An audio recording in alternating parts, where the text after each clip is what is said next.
niin, tänään me pelataan taas Stumble Guysia ja tänään olisi tulossa semmonen video, että me pelataan mun iskän kanssa Stumble Guysia ja siinähän se invaa meitä partiin. Tänään me pelataan vähän normal gamea ja ei vaan muuta kuin aloitetaan.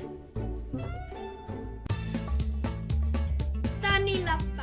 Mun iskän inhokki mappi. Ja muuten mun iskä ei pelaa kauheasti. Mulla on nyt joku 166 voittoa. Mun iskällä on 1 voitto,